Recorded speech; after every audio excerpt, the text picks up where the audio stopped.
Bonjour à tous et à toutes. Je m'appelle Alex Saraf. Je suis animateur de radio. Je suis votre animateur de radio. Bienvenue à l'émission Témoignages de vie. Je suis psychopédagogue de formation, auteur du livre La psychologie pour apprécier l'humain. La vie est belle et simple. Ce sont les gens qui la rendent triste et compliquée, qui a été publié en septembre 2017 chez Béliveau Éditeur. Je suis aussi conférencier et on peut me retrouver sur Facebook, LinkedIn et YouTube. Aujourd'hui, j'ai le grand plaisir de recevoir Luc Vigneault. Bonjour Luc Vigneault. Bonjour Alex. Bonjour. Alors, l'émission Témoignage de vie, c'est une émission centrée sur l'être humain, ça veut dire une émission human. Et à l'émission Témoignage de vie, je reçois, et on a le grand privilège de recevoir, en fin de compte, et d'entendre et de regarder sur YouTube des personnalités publiques, des personnalités politiques aussi, des psychologues, sociologues, anciennes sexologues et aussi des auteurs et des autrices, des gens qui sont inspirants, rayonnants et résilients. Et aujourd'hui, avec Luc Vigneault, on va parler de ces collectifs de livres. Je vais te présenter, Luc Vigneault, à nos auditeurs et à nos D'accord. auditrices. Avant de te présenter, j'aimerais juste seulement dire aux auditeurs et aux auditrices qui vont écouter cette émission de radio à Radio Shalom, à Radio Webfree et aussi éventuellement à CJMD par rapport à l'émission de radio.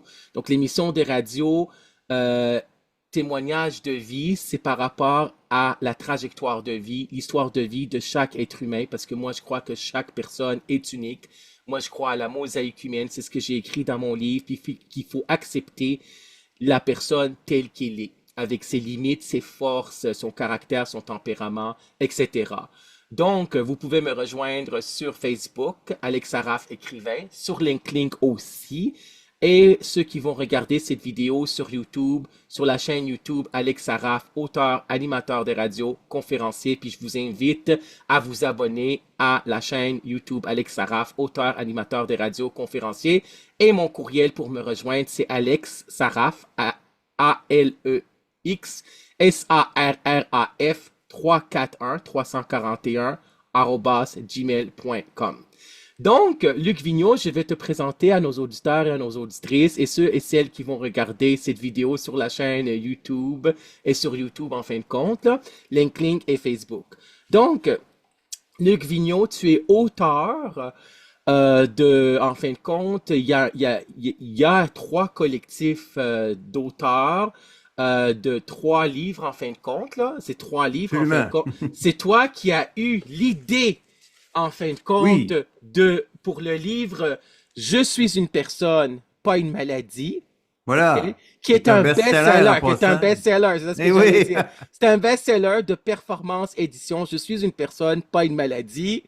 Voilà. voilà. Donc, ce livre-là, j'en ai entendu parler depuis quelques années. Je vais dire comment, en fin de compte, ça a donné que j'ai aujourd'hui le plaisir et le grand honneur, c'est-à-dire le bonheur de te recevoir en entrevue à l'émission Témoignage de vie. Donc, tu es auteur, conférencier international, consultant, formateur.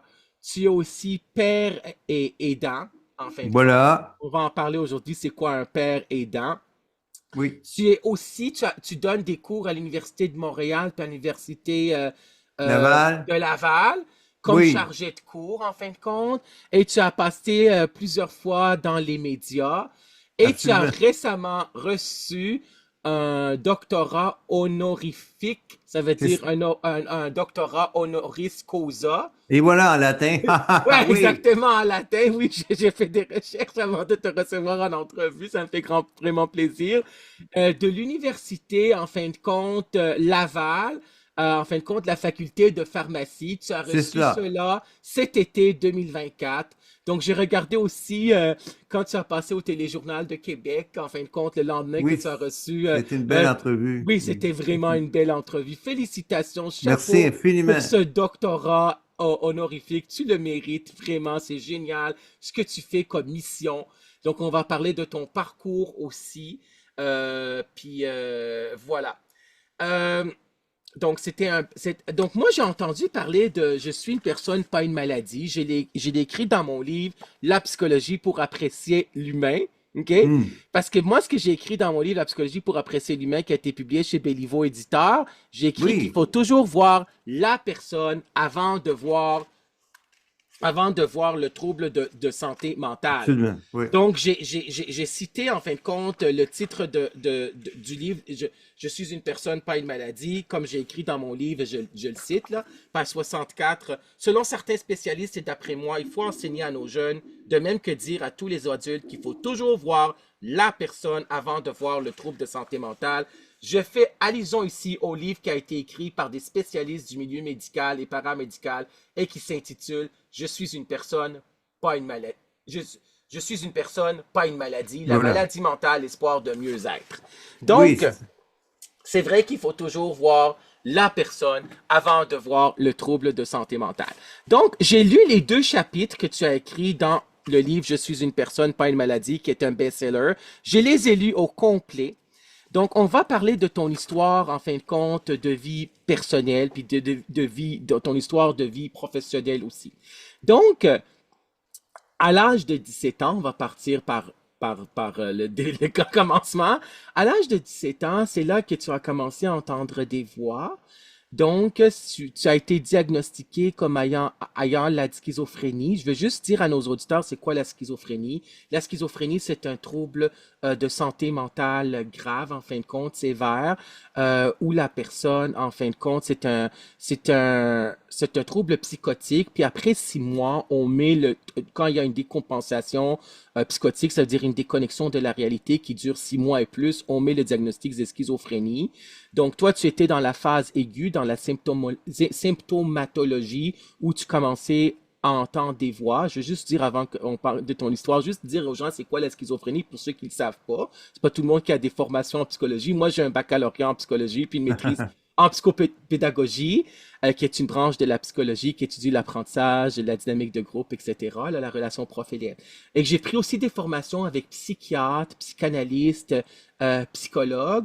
Puis j'ai pris aussi la formation avec Jocelyne Cournoyer, qui est une psychiatre, médecin psychiatre à l'Institut universitaire en santé mentale de Montréal. C'était quand même en octobre 2013. Donc, c'était sur la schizophrénie et les autres troubles psychotiques. Donc, dans le DSM-5, le nouveau manuel diagnostique et statistique des troubles mentaux qui est apparu en 2015, version française. Donc, maintenant, on parle du spectre de la schizophrénie et des autres absolument. troubles psychotiques. Donc, j'ai enseigné les cours de santé mentale au Bravo. cégep pendant plusieurs années. Donc, le spectre de la schizophrénie et des troubles psychotiques. Donc, dans ce spectre-là de la schizophrénie et des troubles psychotiques, on a le trouble délirant, on a le trouble affectif, schizophrénique, etc. On ne rentrera pas dans les détails, là, mais la schizophrénie, c'est 6 mois et plus. Donc, dans la phase aiguë, c'est là qu'on a des phénomènes perceptifs inhabituels qu'on appelle. Ça veut dire hallucination et ou illusion, puis il y a d'autres troubles, d'autres symptômes, là. On va pas rentrer dans les détails de psychopatho, là. Mais c'est là et juste dire aux gens il y a 1% de la population québécoise, environ 1% qui a la schizophrénie. 5% de la population est dans le spectre de la schizophrénie et des troubles psychotiques, environ. Donc, c'est une minorité. Et là, ça se déclare pour les hommes environ, ça se déclare environ aux alentours de 15 à 25 ans. Pour les hommes, c'est 17 à 25 ans environ. C'est ce qu'avait dit Madame Jocelyne Cournoyer dans sa conférence le matin que je suis allé. C'était un grand plaisir. Et pour les femmes, c'est environ 24-35 ans. C'est un peu plus loin. Donc, à 17, et juste dire, ce n'est pas tous les schizophrènes, c'est ce qu'elle avait dit, Jocelyne Cournoyer, comme médecin psychiatre à la conférence. À la formation, ce n'est pas tous les schizophrènes qui entendent des voix, et ce n'est pas toujours des voix méchantes. Mais on leur donne, bien sûr, il faut donner des antipsychotiques pour enlever ces voix-là. Et parfois, elle disait que les schizophrènes disaient, ben, pourquoi vous m'avez enlevé les voix? Parce qu'il disait que j'étais fin, que j'étais beau, etc. Mais ce sont des voix, en fin de compte, intrusives dans la tête, donc des hallucinations auditives, là, donc on leur donne des antipsychotiques. Donc, à l'âge de 17 ans, on revient à ton histoire, à l'âge de 17 ans, c'est là que tu as commencé à entendre des voix, et là, tu es allé à l'hôpital. Je vais te laisser raconter cette histoire-là, je l'ai lue, c'est quand même une histoire, c'est vraiment une histoire touchante, là. Comment ça s'est passé? On va parler des préjugés concernant de la santé mentale, de la discrimination, euh, etc. là. Donc, je vais te laisser raconter cette histoire-là à partir de l'âge de 17 ans. Qu'est-ce qui s'est passé? Ben, disons que vers l'âge de 17 ans, comme tu l'as mentionné, j'ai commencé à entendre des voix Oui, à jeun. oui, Je prenais pas de oui, drogue encore. À avoir des hallucinations visuelles et auditives. oui, J'étais terrifié par ça, absolument terrifié. Puis bon, je savais un peu ce qu'était la schizophrénie parce que bon, j'avais vu des émissions à la télé, puis je m'étais intéressé au poète Émile Nelligan oui, qui a écrit le Vaisseau d'or, entre autres, puis que il y a un opéra sur Émile Nelligan. Il y a plein de choses sur lui. Et ce pauvre était atteint de schizophrénie et il est mort à l'asile, hein, à l'âge oui, de 60 ans à peu près. Donc, oui.